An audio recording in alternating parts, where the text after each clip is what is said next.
Welcome to First Unitarian. We gather on Sundays to celebrate life, to witness to truth, and to be with each other in life's challenges and joys. All week long, we're building a community, one connection and one person at a time. We care for each other and our children, we grow our souls, and we transform our world. We're glad you're here. Welcome home.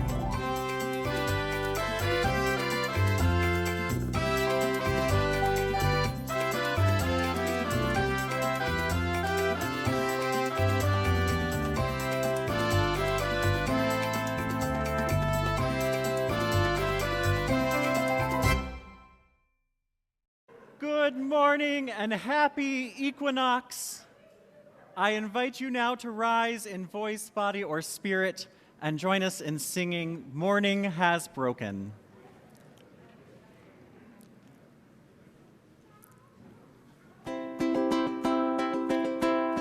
Morning has broken like the first morning. Blackbird has spoken like the first bird. Praise for the singing, praise for the morning, praise for them springing fresh from the word. Sweet the rain's new fall, sunlit from heaven, like the first dew fall on the first grass. Praise for the sweetness of the wet garden, sprung in completeness where God's feet pass.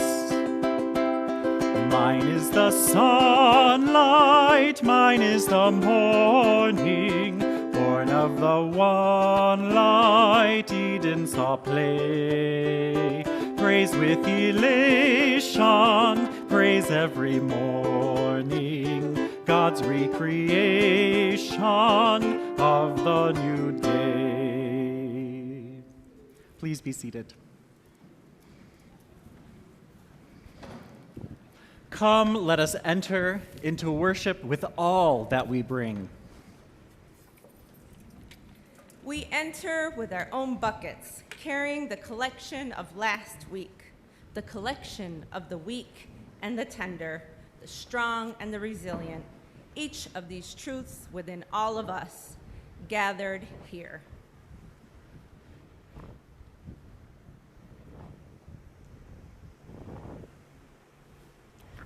With news and turns in our lives that sometimes feel rotten, we enter. We enter with joy and delight in all the good things in life.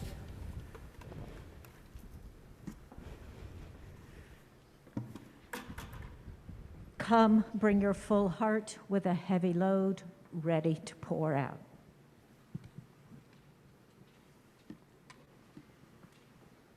Come with your open mind and your arms wide, an empty vessel ready to receive.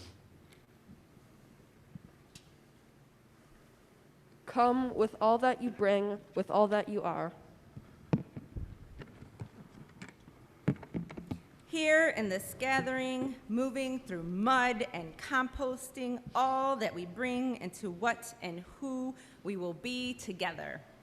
We light our chalice as a sign of our transformation.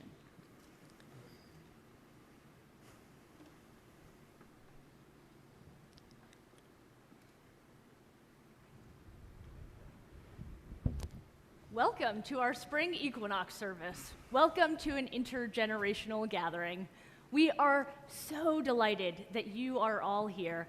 And as you've seen, there are a lot of people leading worship today.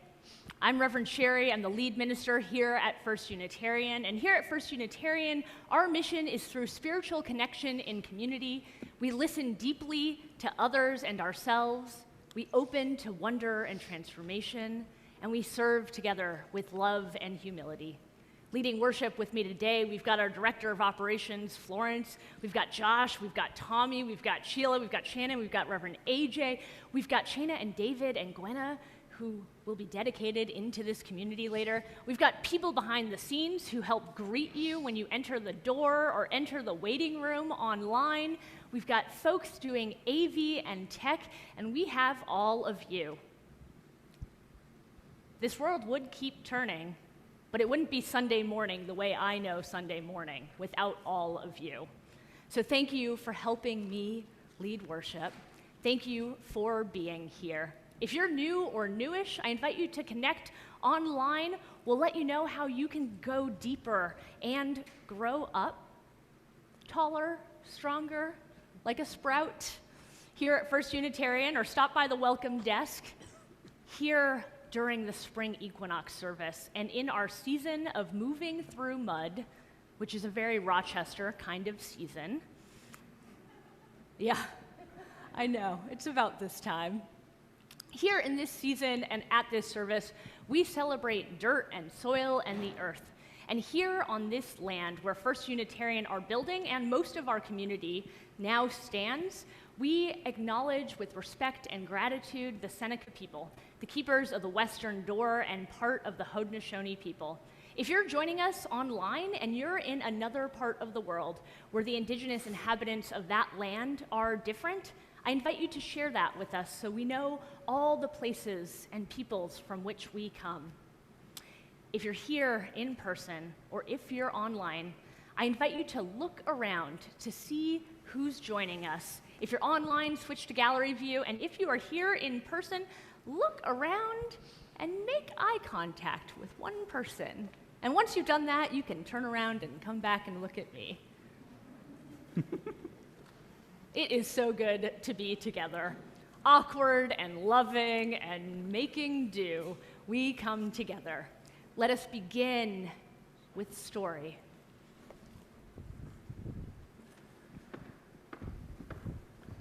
One summer day, the venerable old Zazo proposed a little contest of Zen combat with his attending disciple, Wen Yuan, to see who could identify himself with the lowest thing in the scale of human values. I am a donkey. I am the donkey's buttocks. I am the donkey's dung. I am a worm in the dung. What are you doing there? I am spending my summer vacation. And with that, Zazo laughingly conceded his defeat. When we worshiped together with First Universalists this fall, they shared with us their practice of singing the doxology weekly. And today we're going to make a nod to our neighbors and sing a doxology with a few different words by Paul Tinker-Hess. So please join me in singing Praise Bogs, from whom all waters flow.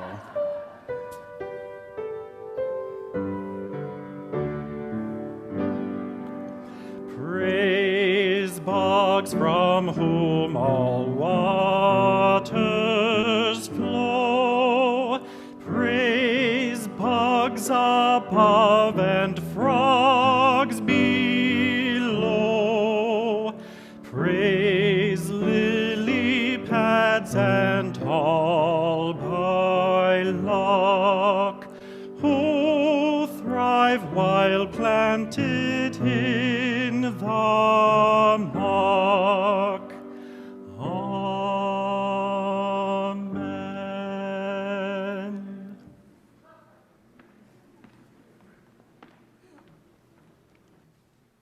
That was a good surprise. Here at First Unitarian, we mark the passings of the seasons and the turning of the wheel of the year through major intergenerational gatherings. We begin our summer with the flower communion, and we bring flowers of different colors and varieties. We create bouquets that are more beautiful because they are not all alike. They are more interesting because people bring their different experiences, their different growths, and join them together. This becomes a part of our community. In the fall, with our homecoming service, we gather water from many parts of our lives, from travels and homes, hospital rooms, and fountains. and we mingle them together, this too, well, this becomes a part of our community.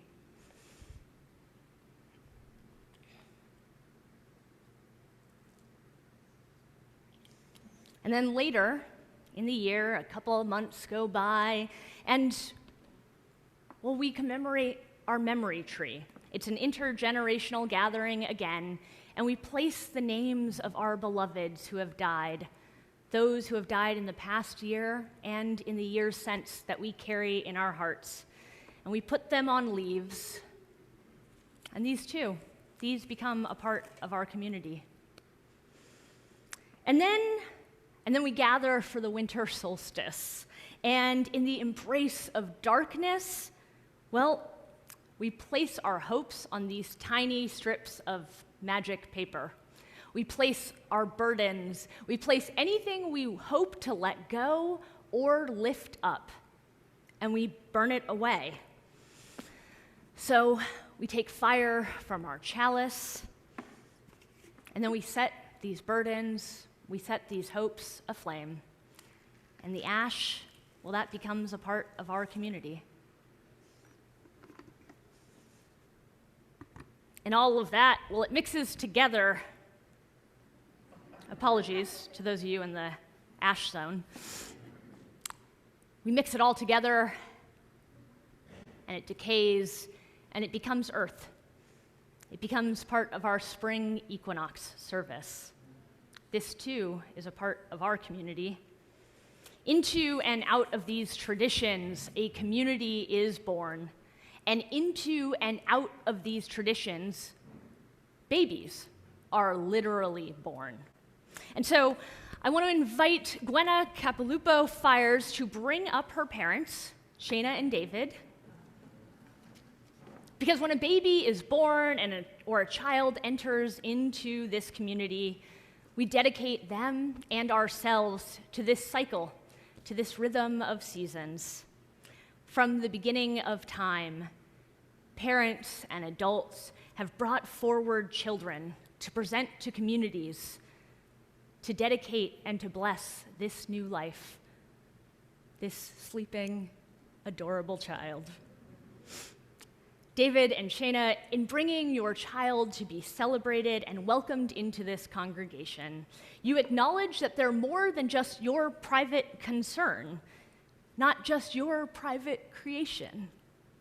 They'll need your loving care, they'll need your determination, they'll need your understanding and your commitment. Gwenna will need all of that, all of your affection and devotion for many, many years. Do you promise, by the best of your ability, to bring your love and your wisdom to lead in the way of beauty and justice and goodness and truth? It is not just you who needs to make these pledges. It is not just parents, but also families from which children emerge. And so I invite grandparents and siblings and all family, those who go by Lori and John, Michelle and Nathan and Ava, and all who are unnamed now, but not unknown to this child. I invite you to rise as you are willing and able.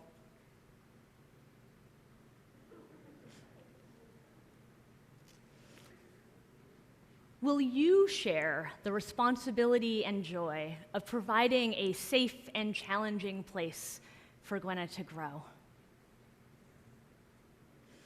And now to the entire congregation, those online and here in person, even if you are here for the very first time, please tell me you will make the world a better place for babies you do not yet know. Will you, the members and friends here, rise as you are willing and able, wherever it is that you happen to be? Do you acknowledge that you are willing to care and respect this child just as you try to love and celebrate all children? Will you share the joy and responsibility with these parents and this family and the larger community? Wonderful. You may now be seated, not the three of you, So I'll invite other members of our worship team to help bless this baby. As I mentioned, when we gather our waters together in this community, well, these waters, they come from all places. They come from hospital rooms and travels. They come from homes and gardens. And we gather them up, we filter it, we boil it, and then it sits in my office until this very moment. If you'll let me, I'd like to pour just a little bit on the hands of Gwenna, trying to not wake her, but maybe failing. May you be blessed with a thirst for life. May the rivers that you travel be wild and still. May the currents and peace come to you as you need them. May this water remind you when you need forgiveness, the rain falls on all of us and offers renewal. You are already good, and each day you can begin again in love. Beautiful autumn leaves on our memory tree decay and then drop and then are remade over time into soil and earth that yields new life. We now place some of this earth on your child's feet.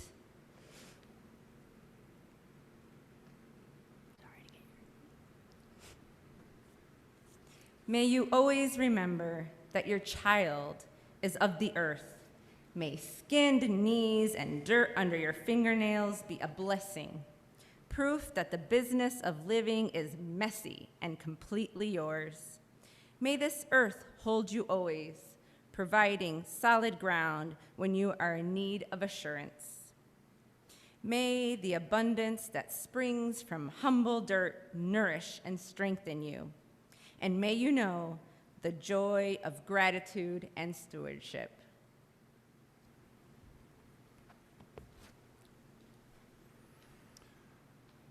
We also bring you fire in another, more gentle form today. We have hopes for your child written on special paper that you already have.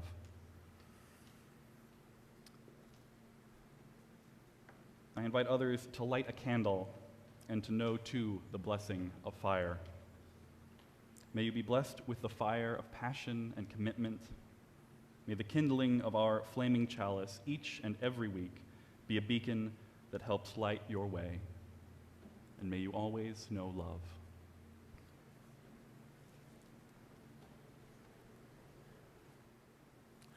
Finally, we bless you with the last of the four elements, air. In all our gatherings, air that flows into and out of our lungs makes possible all of our words, our songs, our dances, our very presence.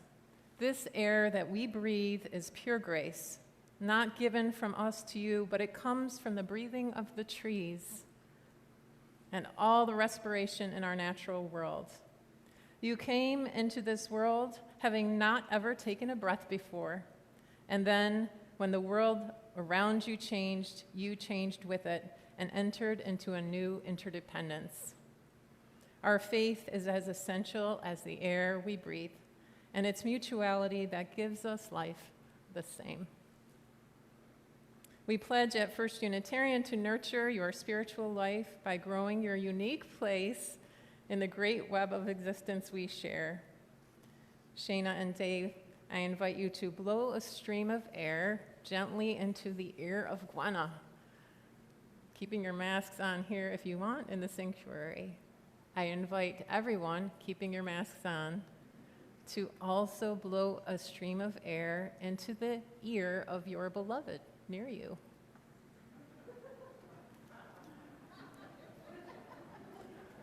Let this be a blessing to remind you to listen to the wind of your own spirit that is ever related to the generosity and abundance of the life around you, Gwenna, and all of us.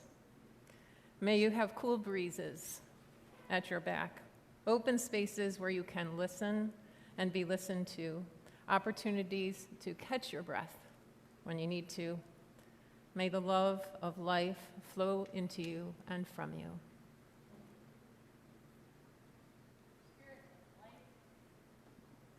Spirit of life, source of endings and beginnings again. May this child be blessed. May her parents know that just as she is a blessing, they too are a blessing. May they bring goodness and beauty into the life of this child. May this community hold you in this blessing. May your presence bring truth, bring love, and help build First Unitarian. Blessed be. Thank you both. Thank you all. You may now take your seats.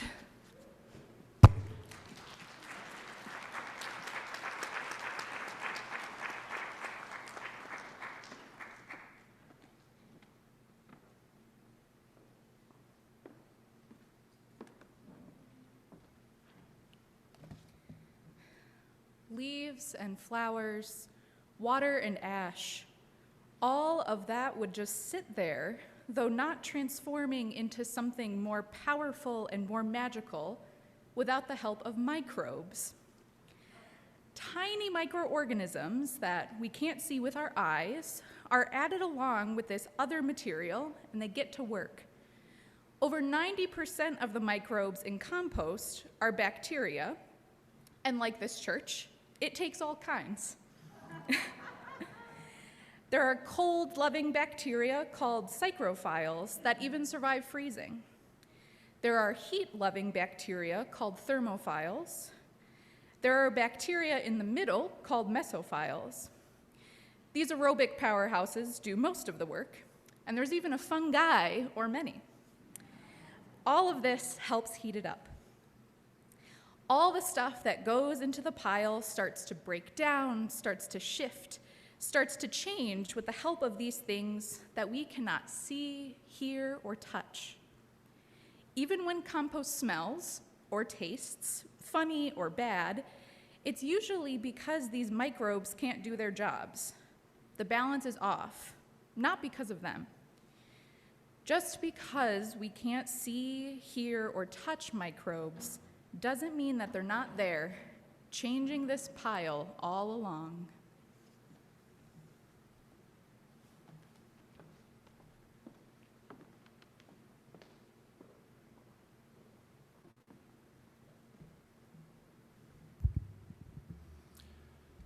Every meal that we have, no matter where we are, the earth offers her abundance to meet our collective need.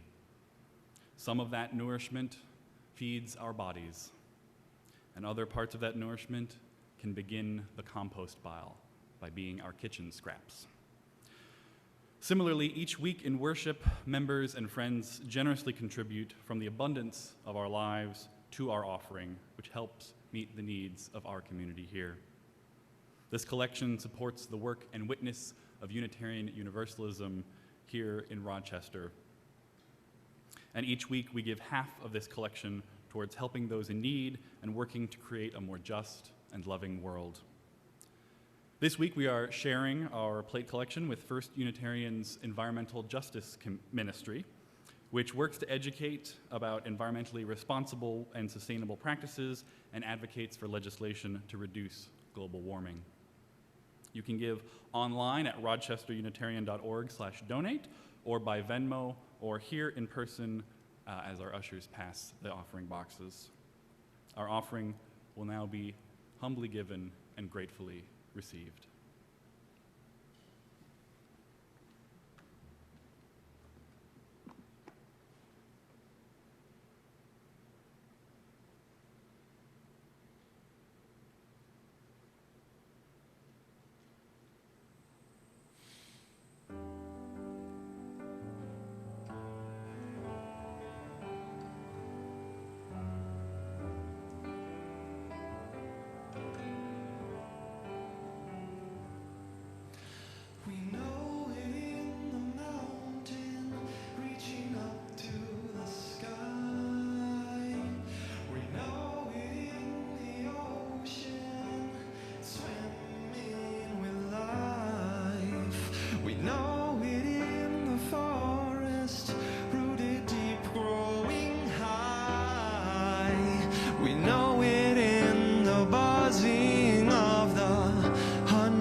just a spark of nature's flames. We don't live on the earth after all.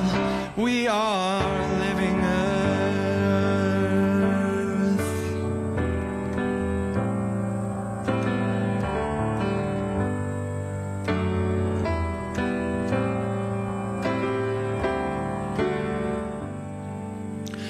We know it in the glowing of the burning trees.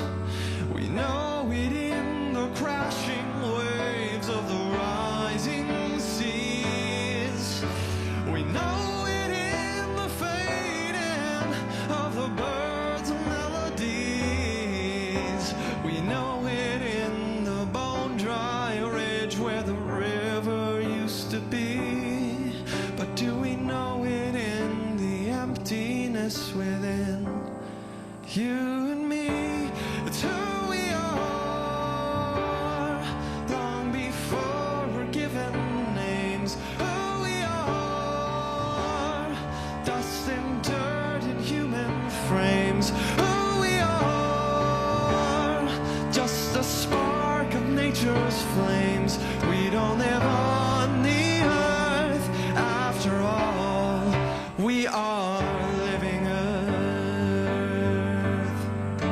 If we really knew who we belong to, what are the loads we wouldn't have to hold on to? If we really knew who we belong to, what would our hearts feel called to do?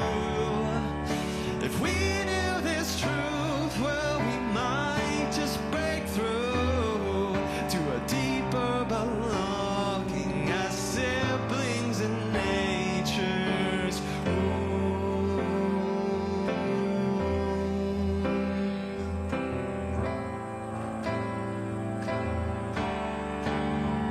It's who we are, long before we're given names. Who we are, dust and dirt in human frames. Who we are, just a spark of nature's flames. We don't live on the earth after all. We are living earth.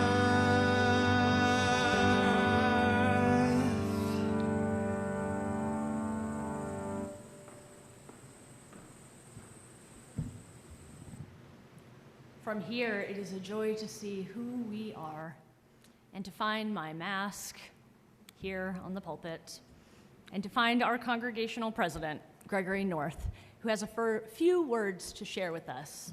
Thank you, Gregory.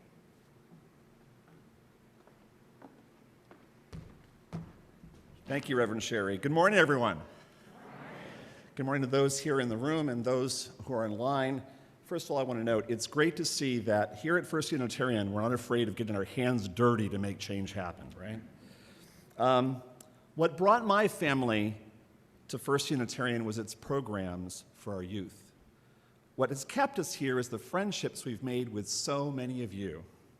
And what matters most to us about our community is what we do together to make our city, our region, and our world a better place. What excites me, though, most about First Unitarian are the possibilities. Opportunities for this faith community, for all of us to do so much more. What possibilities? Well, there are so many. But let me describe to you this morning 3. Imagine we keep on this roll we're on, and we get so good at this live streaming church experience many of you are having online today, that all across Monroe County, all across Western New York, heck, all across the U.S., people tune in every Sunday to the First Unitarian Rochester channel because no one does it better than us. Imagine people see us on YouTube or read about us online in the DNC, and they see and hear about what we're doing. And based on that, they come in even more significant numbers, spending time together here, socializing, finding new friends, with shared values, maybe meeting a partner here, maybe raising their family in our church. Does that story sound familiar? Many of you have shared with me 40 years ago, 20 years ago, that's who we are, that's why you're here. Imagine that we are much more than a welcoming community, that we become a deeply appealing community to young people, Gen Z, millennials, people of color, and to the LGBTQ plus community, speaking to them not only in their words, but in practices that they can recognize, understand, and are thrilled to be part of. What makes me believe these possibilities are in fact possible? Well, first of all, because it's already happening. People have joined this church in the past year and a half who've only ever experienced us online. Isn't that remarkable? Can we give our staff a round of applause for what they've done to make that happen?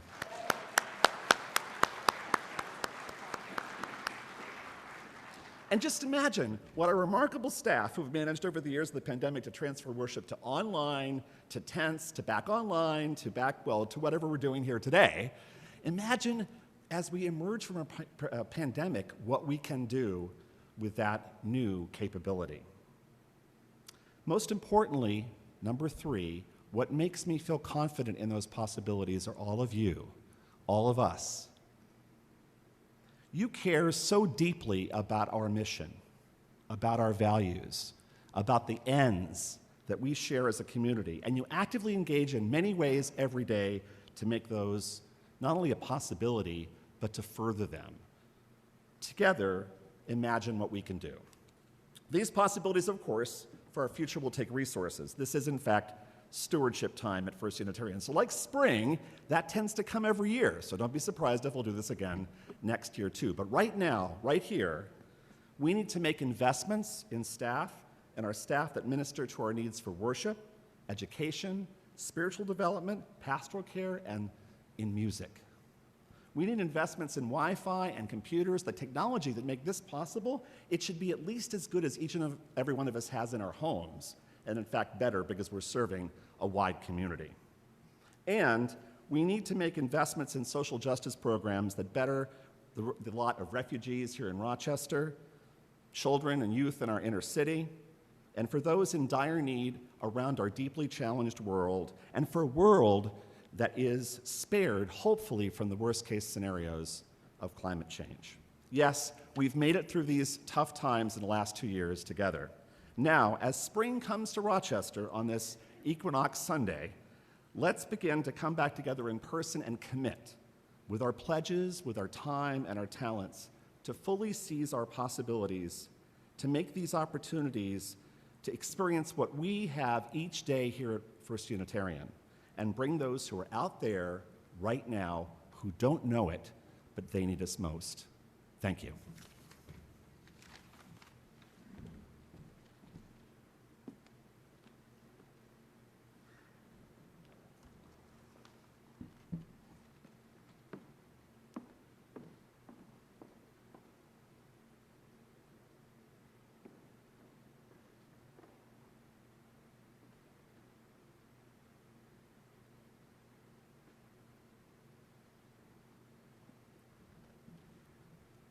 You might call this part of our service a catharsis. It's really a rant about all the crappy things that we've been through in the last year, and we're still needing to compost. So it's called Stool Happens. And if you don't know what the word stool is, if you're a younger person, it means basically poop. Young or old, we all know that life can have some pretty crappy moments, along with all the roses that we get to smell. But this gives us a few minutes just to be able to discharge some of the hold that those crappy moments have had on us in the last year or two. So to participate, if you're open and willing, online or in person, I would invite you to say, to scream, or to sing the word on the card that Maria, our youth coordinator, is going to lift up and show you. So, for example, if the word was mud, I could say mud. I could scream mud. Or I could sing mud. You get the idea? Whatever floats your spirit at the moment, if you'd like to rise in body or spirit, you're certainly willing and able to. That's great. We're going to practice with the first word. The first word is... Okay, you ready? Everybody ready? You got in your mind and heart kind of the crappy things you've had to deal with in the last year? Okay, here we go. Happens. It matters that we name it. All the crappy that stinks and piles into the corners of our hearts. The flung at us from far and near news. This and last and the former year's blues. The mask, the hug, the missing hug, the bug, the fever, the loss of pain, the purpose blur. I can't even remember how much we've been through together. Truly, it's such a giant, giant pile of... But I know its number. We all do. It's... And it does matter that we name it, or at least try. The sleepless night, the restlessness test, the worried phone call, the diagnosis, depressed, a broken promise, a nation sieged, a bitter family fallout, please, what a... of healing energies, and the silence of the unspoken, unnamed, the quiet. You lost your pet, the unidentified. Is there an end yet? The harsh double hate and oppression again and again. Oh, let us spell it out. Let us own the power of its place, lest we drown in the or pretend that porcelain is full of grace. Young or old, let us weigh that stinky of pain, the of misfortune, of circumstance, of all things we disdain, that of memory. Let's do that one again. The of memories. Because just like with swearing, honestly, it helps us to drop the do some spring cleaning. Compost all that like the earth below. And somehow we help the world begin again.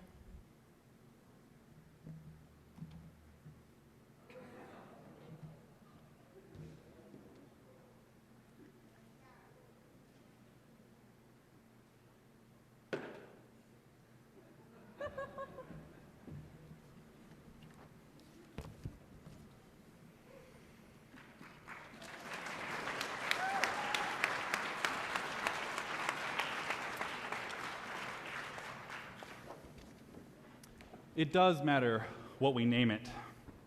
And so together, we're going to name some of the difficulties of the past season, of the last year, or past 2 years. We're going to name these experiences, struggles, challenges that have been like mud to slog through.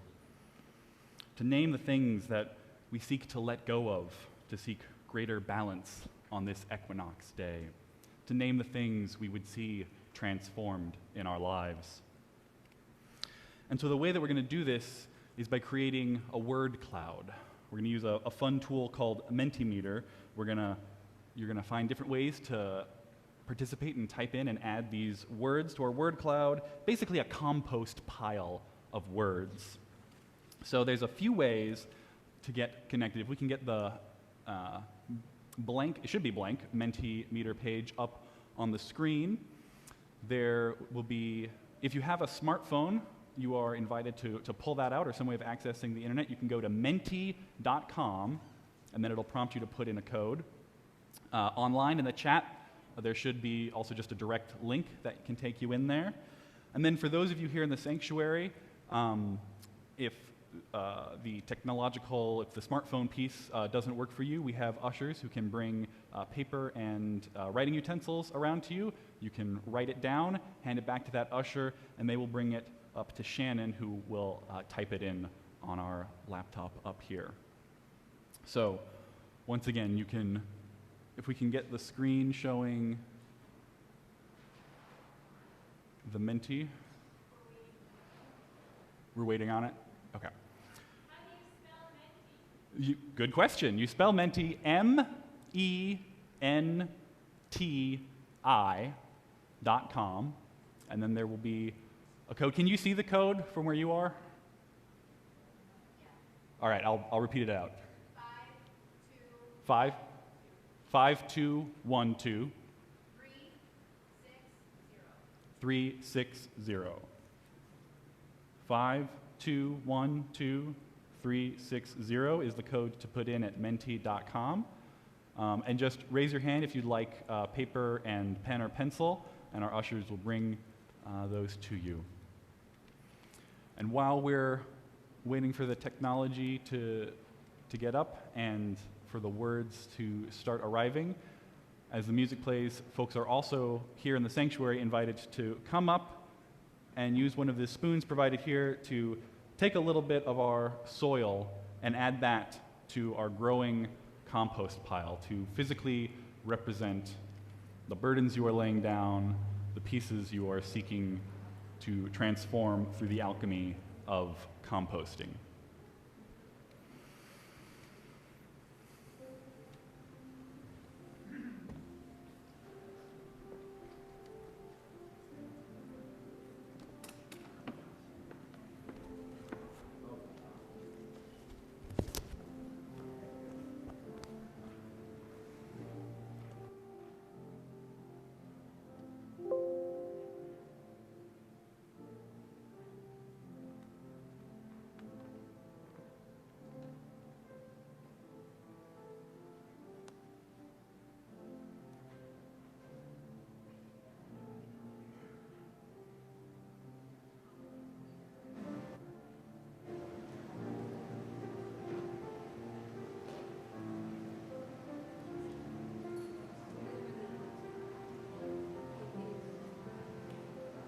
In case your eyes are as tender as mine are, that code is 5212380. 360. It takes a team here at First Unitarian.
Having brought these rotten, difficult parts of our lives to the altar of composting, we now need one more ingredient. It's an ingredient that is actually universal. Every recipe, every process needs this ingredient. You know what it is? It is time. Everything needs to take some time to happen, even if it's just a sliver of a second. Without the passage of time, nothing would ever change. Now, while a full composting cycle can take anywhere from 6 weeks to a full year, for our ritual composting this morning, we will just take a few minutes of silence and attention to give our compost pile and everything from our lives that we have added to it some time to marinate, to digest, to decompose, and to recompose. So please join me now in a few minutes of silence.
just like the microbes that Maria taught us all about earlier in the service, our bodies need oxygen.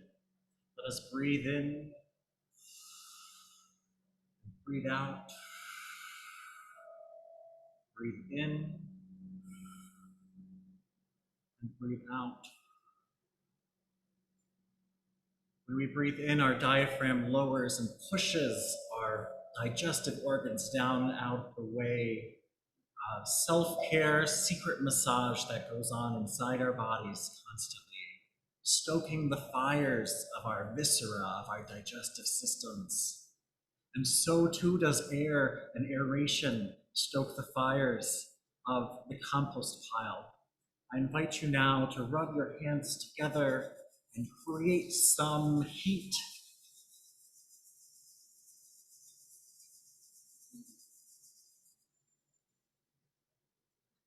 And when your hands are good and hot, place them gently near your face and feel the heat you've created radiate from your hands.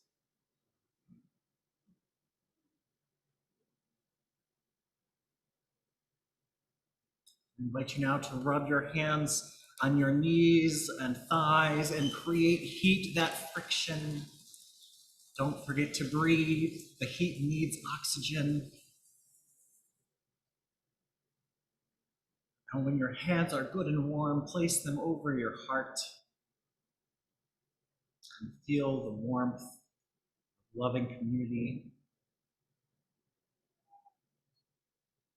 And now I invite you to make a little friction with the ground and rub your hands together or on.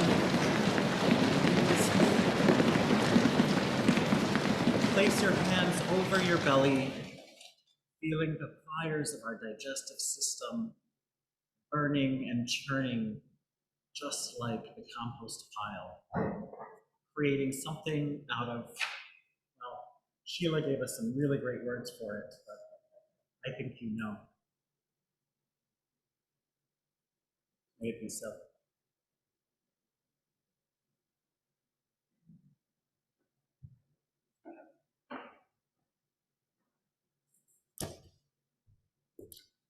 Unitarian poet Walt Whitman, in the wilds of Brooklyn, found his solace in nature. But not all was always well with the refuge and sanctuary of the fields and the woods. In one poem, in Leaves of Grass, his epic tome of ode to nature, because like Whitman, lots of Unitarians find our holy places and spaces out in the world, out in nature. But not all was well for Whitman. He once emerged from the woods terrified. His poem, This Compost, it talks of his sudden realization that everything in the natural world, everything below his feet, everything below his soft belly when he laid face down in the grass, which he often did, and which I recommend to all of us, all of that below him was decay. All of that was the garbage of human life, and human life too, when it was made garbage.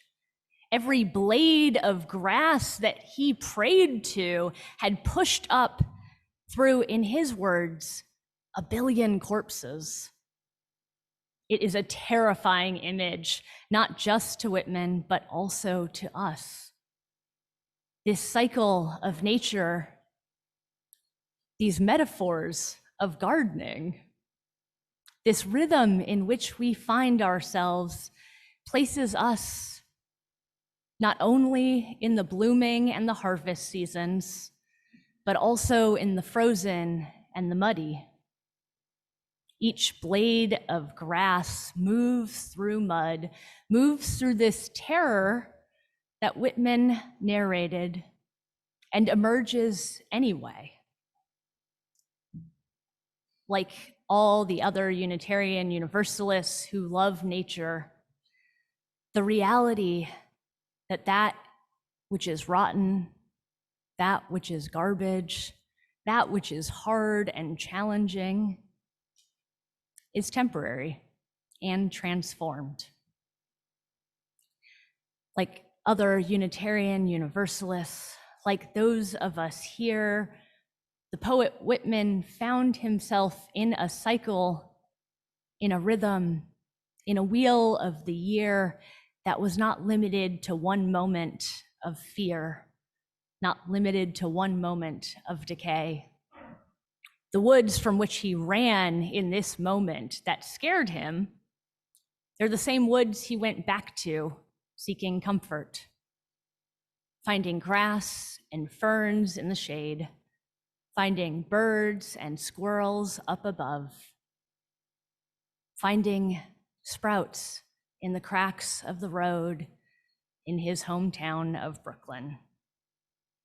Every blade of grass emerged from all that came before it, the mud and the sun and the water and the nutrients. Whitman moves through the world just as we do. And he is not the only poet to write about compost, not the only poet to live in the rhythm of this cycle. And so, as we gather as a community for our spring equinox, as we gather the leaves of our memory tree, the ash of our winter solstice bonfires, the flowers of our flower communion, the water of our homecoming, the babies and the elders of our community, the contributions of our stewardship season, and the small, quiet actions of each of us every day, all year round. We gather not only to sit in a pile, no longer used the way we used to be, but knowing that by combining all of these ingredients, we are made new, that there's a transformation, a renewal, a rebirth. The resurrection of the wheat is also what Whitman calls the compost. And here, as we anticipate entering again and again into the lives of another, I invite another poet to have our last word for our compost pile. Danusha Lamaris writes about feeding the worms, writes about bringing herself to this act of combining all that we have, all that we bring. She writes, "Ever since I have found out that earthworms have taste buds all over the delicate pink strings of their body, I pause. I pause dropping apple peels into the compost bin. Imagine the dark, writhing ecstasy, the sweetness of apples permeating their pores. I offer beets and parsley, avocado and melon, the feathery tops of carrots. I've always thought that theirs was a menial life, eyeless and hidden, almost vulgar. Though now it seems they bear a pleasure so sublime, so decadent. I want to contribute however I can, forgetting a moment, my place on the menu. So I invite you one more time in gallery view or in sanctuary view to look around, to offer the feathery tops of your carrots, the apple peelings, the avocado, the melon, whatever it is you brought today, even if it feels like the leftover from your week, may it be a sublime pleasure you offer to our gathering. May it be so. Amen.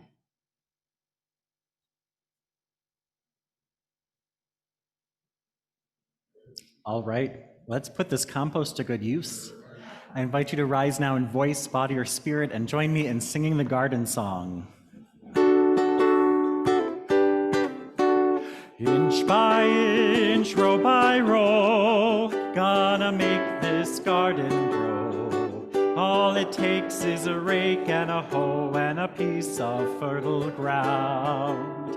Inch by inch, row by row, someone bless these seeds I sow. Someone warm them from below till the rain comes tumbling down. I see some dancers up front. I love that. If anybody wants to join them and come up front and dance, you are welcome to. Second verse.